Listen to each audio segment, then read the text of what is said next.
More bad news coming from the gaming industry today. The Steam Deck, which was sold out for a fairly long time, has returned, but with a gigantic price increase. The 512GB model used to be 550 euros, but it's now 779 euros, okay? While the 1TB model used to be 679 euros, is now 919 euros, man. And along with that, the cheaper version, the 256GB model, is now just not being sold at all.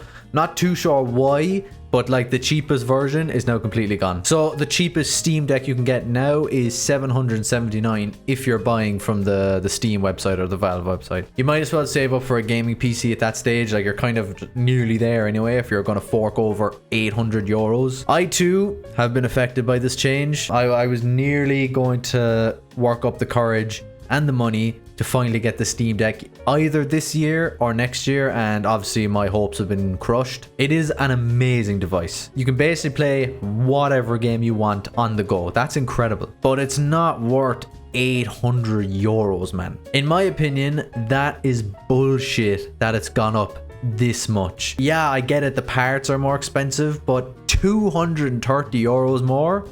There's no way, man. If this is the way the gaming industry is going, we're gonna have to think of something else. And today, I'm gonna help you with that. Let's take a look at some of the alternatives to the Steam Deck. It's one of the most powerful handhelds out there, but don't worry, there's plenty of other games to be playing. So let's go through the devices I have experience with. All right, so coming in last is the PlayStation Portal. In terms of games you can play on it, it's pretty fucking solid, man. It's got most of the big PlayStation games. Red Dead 1, 2, GTA 5, Ghost of Tsushima, I can never get that right. The Last of Us, Assassin's Creed. Basically, you can play anything that is on the PS Premium subscription and anything that is on your PlayStation. Not only that, but you can also remote play into it. So as I said, anything that you have downloaded onto your device, you can play on the PlayStation Portal. You might be wondering, like, how is it able to do that? It's not really playing the game. You're kind of more streaming it more than anything. So like, you know, let's say you go on holidays, you go somewhere, you have to connect the portal to the internet.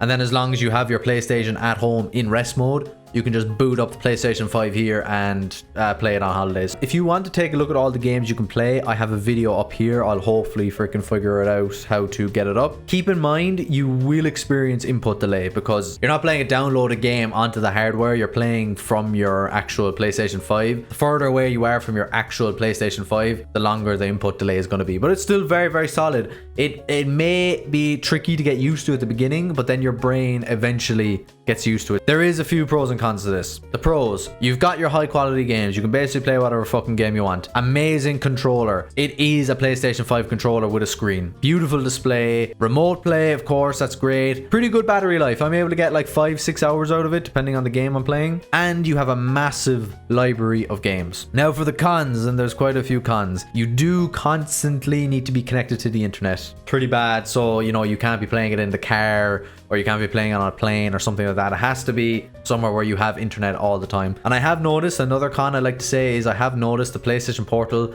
disconnects from my internet a lot. Not just my internet, but my internet back in my home country. Input lag, as I've said, can't download games on it. Frame drops and pixel drops will never look as good as if it was actually downloaded onto the PlayStation Portal. If you want a cloud stream, you need a PlayStation Plus subscription, and that does cost a lot of money. So like, you know, I've played a lot of my PlayStation games on it. I have done a remote play as well. There is a lot of great games on the PlayStation, as you already know. You can get the PlayStation Portal for around 240 euros. You know, that's nowhere near the Steam Deck price. So it's okay. Next up is the Nintendo 3DS or the Nintendo 2DS. For me, I have the 2DS, but the base model is completely fine. The 3DS allows you to play obviously 3D games, but it also allows you to play all of the Nintendo DS games. So you have two massive libraries there. Some games, we'll go through them. Ocarina of Time, Super Mario 3D Land, which is one of my favorite Mario games of all time, Fire Emblem Awakening, Animal Crossing New Leaf, which is my favorite Animal Crossing game of all time, Pokemon Sun and Moon, Mario Kart 7, Super Smash Bros. I could be here all day. And that's just the 3DS games. Like, you still have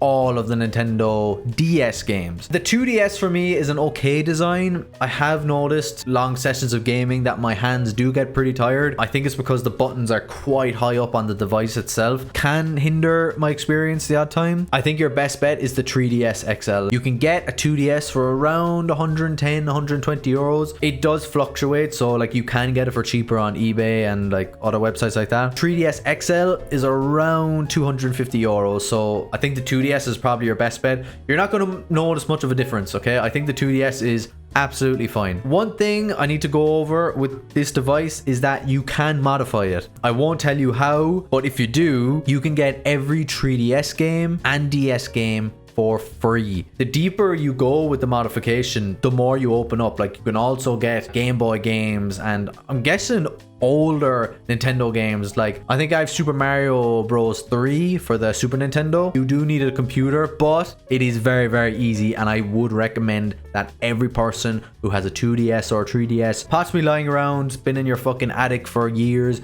collecting dust, I would recommend modifying it because it will greatly make your gaming experience better. Let's go over the pros and cons then. Pros, great library of games, free games if modded, extremely portable. It's very, very small, so it's so easy to get through like airport security and stuff like that. You have a touchscreen if you want to use it. It doesn't constantly need an internet connection. Like, I think you may need the internet connection to download the games, but that's it. You don't have to fucking have it connected to the internet to play the game, so you can play it in the car, on the plane. So yeah, and another pro, I know this maybe like might not be a pro, but I think out of all of my lists, this is one of the devices that a lot of people have just lying around. Old DS hardware as well, so you may not even have to go out and pay that money to get it, you know what I mean? But the best thing by far is that it can be easily modded, and it's very, very important that you do mod this console if you have it, okay? It will just make your life a lot easier for gaming, and a lot more games to experience. The cons: small screen, no modern games, obviously it's a 2DS. Battery life can vary depending on your device. Mine typically lasts maybe 2-3 hours, not anything more than that. If you don't mod it, if you want to buy the games legitimately, they are quite expensive, and especially the big ones. Like, I think I got Mario Kart DS for 30 euros or something. Like, for a DS game, that's not worth it, man. Do you know what I mean? Overall though, this is a great device. Next up is a pretty underrated device, and I debated whether to put it like above or below the Nintendo DS. It's an iPad or an Android device or a phone. I feel like a lot of gamers don't really agree that, you know, an iPad as a device can be used for gaming. Now look, I'm the same. I don't really game on it that much. I mostly used it for the Grand Theft Auto Definitive Editions just to see what it was like, and I had a freaking fantastic experience with it, man. But the more you look into it, the better it gets. There's so much you can do with an iPad, Android, iPhone, whatever. Just for this video, I'm just going to use my phone just to demonstrate it. First of all, the screen is gorgeous. Like, if you're getting any modern iPad or Android tablet, like the display is always going to be top notch, man. Number two is you can connect a wide range of controllers to your iPad. I was able to connect my Nintendo Switch Pro controller and my PlayStation controller, so it was really handy to play like all the Grand Theft Auto games, Call of Duty Mobile with a controller on this device. It was pretty freaking good, man. And third, the games are class. Let me go through what's actually on the App Store right now. Grand Theft Auto 3, Vice City, San Andreas. You have all of them in the Definitive Edition, so like the ones that look really, really good. You have Liberty City Stories, Bully,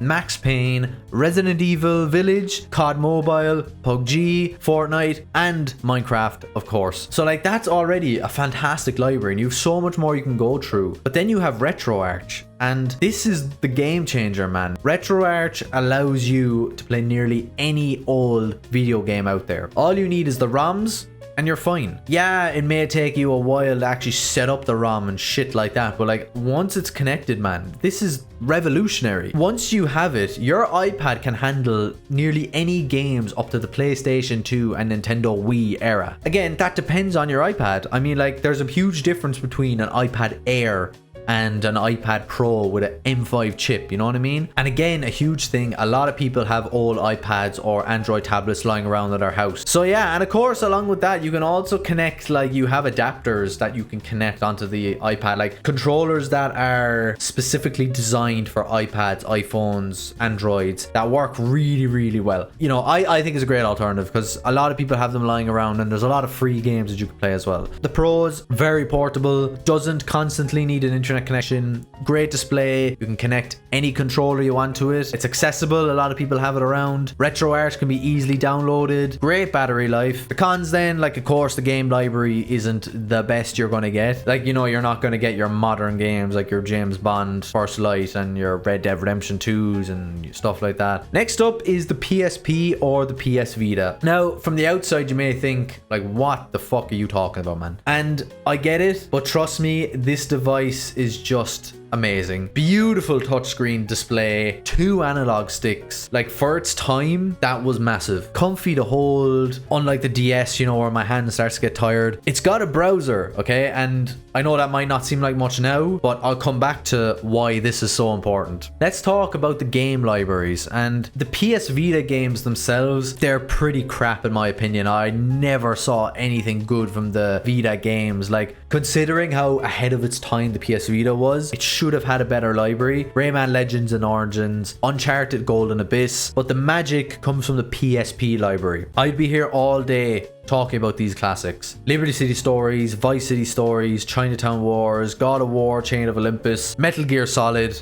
It's just so good, man. Now, that's not even the best thing about it. Remember, the browser is on this device. That means you can modify this device directly on the device itself. No computer needed. You don't need to swap out SD cards and stuff like that. Everything can be done within the PS Vita itself. So if you have one lying around, you have absolutely no excuse now, okay? Because that was my excuse. I was pretty nervous that, like, oh no, you know, I'll you know, end up hacking something. Someone will hack my computer or some stupid shit like that. It can be done on the device, and it's only a click of a button. That's it. You can get the PSP library for free and the PS Vita library for free. Along with that, you can also get RetroArch, so you can play games up to around the PlayStation 1 era, which is still amazing, being able to play PlayStation 1 games on a handheld. I'm sitting here, I'm getting very serious. I'm looking into the camera. You really need to modify this device if you have it. Like, you don't have any excuses. It retails for about 250 euros. Again, you may be able to get it for cheaper and stuff like that, but that's about it. Pros, lightweight, great controls, touchscreen,